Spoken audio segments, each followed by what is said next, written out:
A close friend keeps asking for favors, and each time you oblige because you genuinely want to help. Over time, you start feeling oddly drained, yet you hesitate to label your friend's behavior as manipulative. You tell yourself it's unthinkable that someone you care about could use your kindness for their own gain.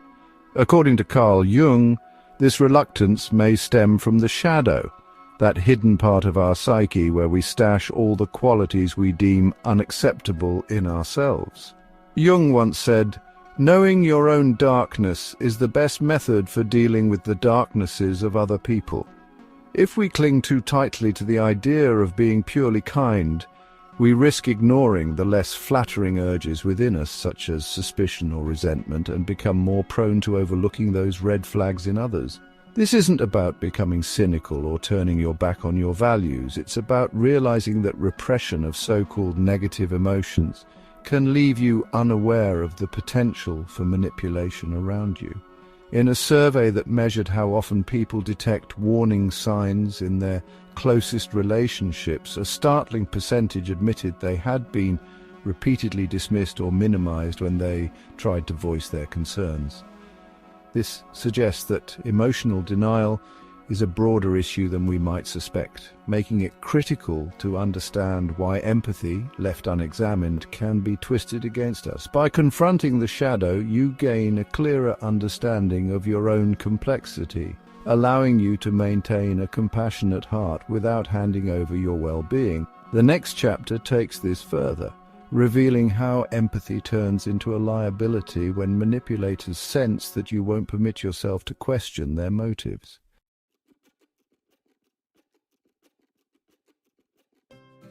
Imagine a coworker who constantly leans on you for emotional support, painting every issue as a major crisis. You respond by providing a comforting ear each time, partly out of compassion, partly from a deep-seated fear of seeming unkind. Weeks pass and you notice your own energy dwindling while your coworker offers little to no reciprocity. Rather than recognizing the one-sided pattern, you might blame yourself for feeling exhausted, as though it's somehow wrong to be tired of always giving. Carl Jung's concept of the shadow can explain why this dynamic takes hold. When we deny our capacity for frustration or resentment, we lose the ability to read our own emotional signals that something is off, allowing an opportunistic individual to exploit our empathy. This becomes even more dangerous when a manipulator steps into the role of a helpless victim or a benevolent savior. Both masks appeal to your better nature, convincing you that refusing to help would betray your moral code. You might feel torn between your intuitive suspicion and the persona the other person presents. If the manipulator leans towards nihilism or psychopathy, they are less encumbered by remorse, so they skillfully push boundaries you're afraid to enforce. Before you know it, you're trapped in a cycle where each new request feels like a moral obligation, even though you're gradually losing trust in the relationship.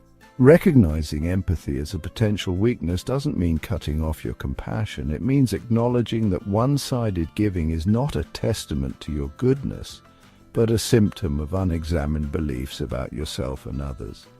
In the next chapter, we'll examine how this imbalance is perpetuated by emotional manipulation and discuss ways to spot the subtle cues before it consumes your mental and emotional resources.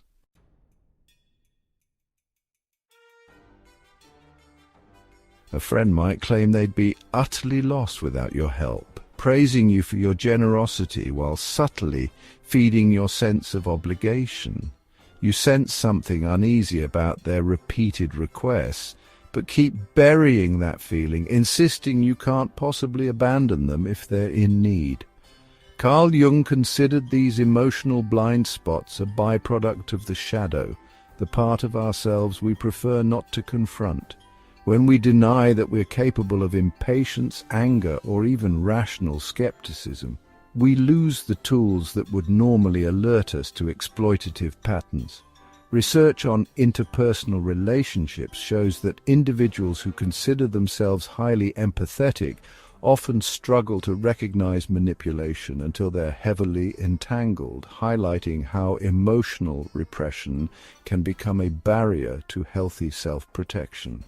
Some manipulative people present themselves as perpetual victims, but others may pose as saviors, offering superficial assistance or consolation while nudging you into a cycle of dependence. Either strategy hinges on your willingness to dismiss your gut instinct. Introverted and intuitive types can be especially vulnerable because they deeply internalize other people's emotional states, often defaulting to self-blame when something feels off. By magnifying this inclination, manipulators tilt the playing field in their favor.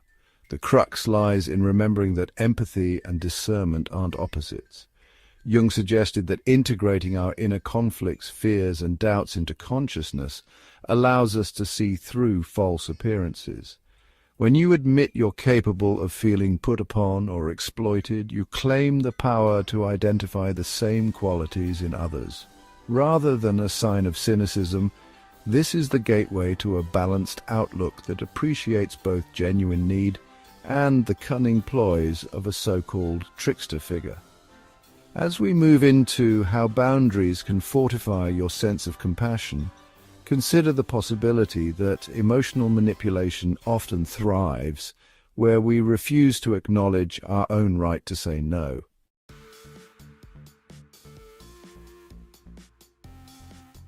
You might worry that drawing a line between your needs and someone else's desperation feels unkind.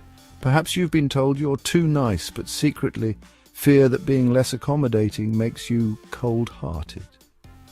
Jung's view of individuation offers a different perspective.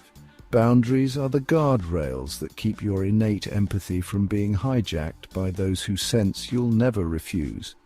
In some cases, you might interact with a person shaped by nihilistic or psychopathic tendencies, someone who sees no reason to reciprocate your kindness. They bank on your guilt at the slightest thought of denying help, and they exploit that moral conflict to extract more and more from you.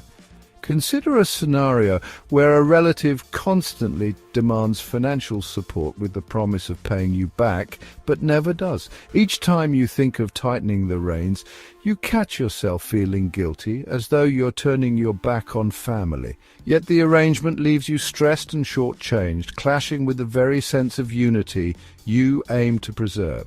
Jung would say this is an invitation to reflect on your unrecognized emotions, the anger, exasperation, and even fear of confrontation that you keep pushing down.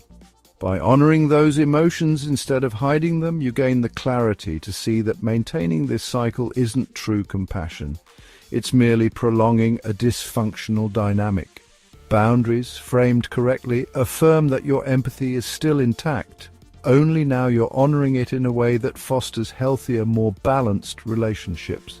This stance doesn't mean walling yourself off from genuine need. It means assessing the situation carefully and deciding where your energy is best directed. When approached from a place of integrated self-awareness, boundaries serve as a powerful platform for offering genuine support without sacrificing your peace of mind.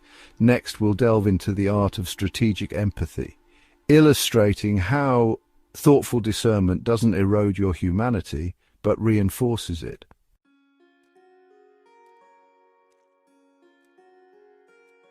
You might find yourself torn between wanting to extend kindness and fearing that you'll become someone's emotional crutch. Jung's insights into the shadows suggest that true compassion emerges when we bring our hidden emotions, fear, irritation, even guardedness, into the light. Strategic empathy isn't about withholding warmth, it's about directing your capacity for understanding where it can make a genuine difference. Picture a neighbor who constantly borrows your tools without returning them. Rather than shrugging off your frustration in the name of being nice, you quietly note your own annoyance and weigh the pattern of their behavior.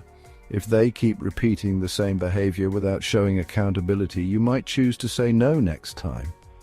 That decision doesn't deny your empathy. It refines it. Jung believed that when you accept your capacity for exasperation and even your urge to safeguard your own interests, you're less likely to become trapped by manipulative tactics.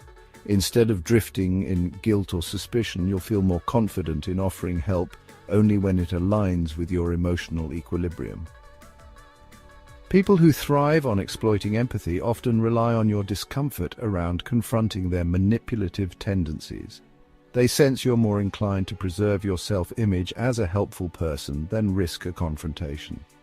Strategic empathy counters this by acknowledging that doing what's truly right might mean declining certain requests.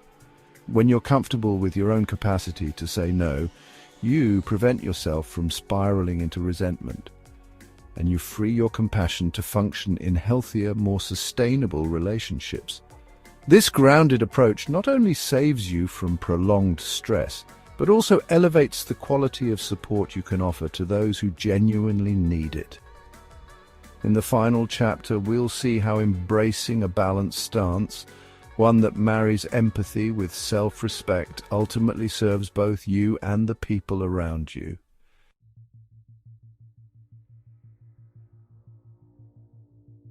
Holding on to your sense of compassion while keeping manipulative individuals at bay is the hallmark of emotional maturity. Jung taught that integrating both the luminous and darker facets of your psyche is the only way to move beyond superficial niceness and cultivate genuine empathy. If you've ever felt drained by relationships that demand more than you can give, this journey of self-awareness may well be your turning point. By acknowledging that you're not immune to anger, mistrust, or resentment, you bring those elements into conscious awareness where they can guide you rather than sabotage you. It's perfectly normal to hesitate when setting boundaries, especially if you've been conditioned to believe that endless giving is the gold standard of goodness. Yet refusing to balance your own needs leaves you vulnerable to people who view empathy as a resource to be exploited.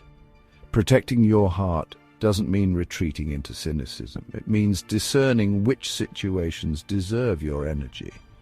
This step fosters a sense of authenticity in your relationships, allowing you to give sincerely without undermining your own well-being. Rather than a cold barrier, a clear boundary can become a powerful form of clarity, ensuring you direct your compassion where it genuinely belongs. If this resonates with your experiences, consider sharing your insights or questions. Your perspective might help others recognize their own struggles or spark conversations about the real meaning of kindness. By uniting the desire to help with a commitment to self-respect, you create space for genuine empathy to flourish. Compassion doesn't have to fade when you stand up for yourself. It simply becomes wiser, stronger, and far more resilient.